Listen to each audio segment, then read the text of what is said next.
raha Rico Rossegnon, klubana baolina kitra avy tany Toliary no nandresy faran'ny kluba avy tatsy Cameroun tamin'ny andron'ny Canon du Yaoundé. Dia 70 taona maro teo aoriana vao afabe ilany kluba malagasy. Io no ampidirantsika ny fandresen'ny LGK Plus nanolona ny Bamenda Football Club avy tany Cameroun Tetsi Mamasina.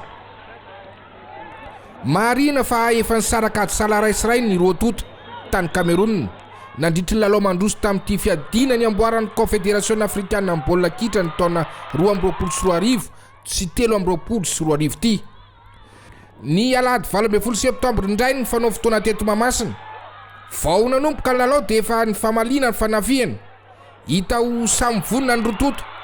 Azo lazaina fa nanatombo ara-teknika nefa ny LGK Plus nandritry ny lalao, satria dia hita fa tena mirindra amin'ny paikady napetraky ny mpanazatra, indrindra ny famezivezena amin'ny baolina ary ny lalaova amin'ny baolina ambany foana ka vao maika nanahirana ekipa amin'ny Bamenda Football Club zany.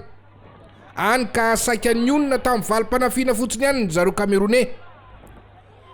Nanomboka teo amin'ny 20 minitra dia nanomboka ny fehezin'ny LGK Plus tanteraka amin'ny teo voninkianja ka tao anaty 10 minitra monja dia tsy latsako ny baolina 10 no saika tafiditra. Tsy nitsahatra ny tsindry nataon'ny LGK Plus ka nahita fahombiazana teo amin'ny 7 minitra satria dia nahatafiditra baolina ifeno ka io isio ny sarany rototo teo amin'ny fizarana voalohany.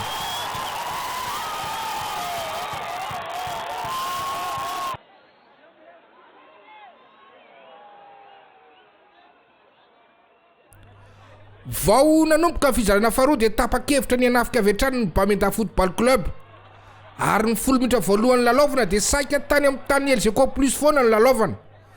Na dia tao aza nefa zany dia nisy ihany koa ny valim-panafiana nataon'ny LGK ka nisy mihitsy aza ny baolina saika tafiditra fa saika teo amin'ny famarana no nisy fikoropahana ary io isa ihany koa no nisarahany rototo teo amin'ny minitra farany.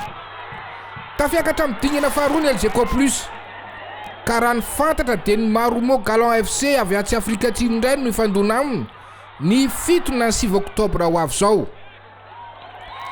Tsy kisendrasendra kory iny fandresen'ny LGK Plus ny Bamenda Football Club iny fa hita mivaingana ireo ezaka sy asa mafy natao ambitarika amin'ny club.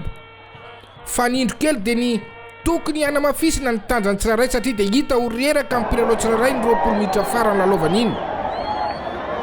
Raha aminay dia inina mpianatra atokazo no mpilalao mendrika nandritra iny lalao iny satria dia maromaro ihany ireo baolina voasakana.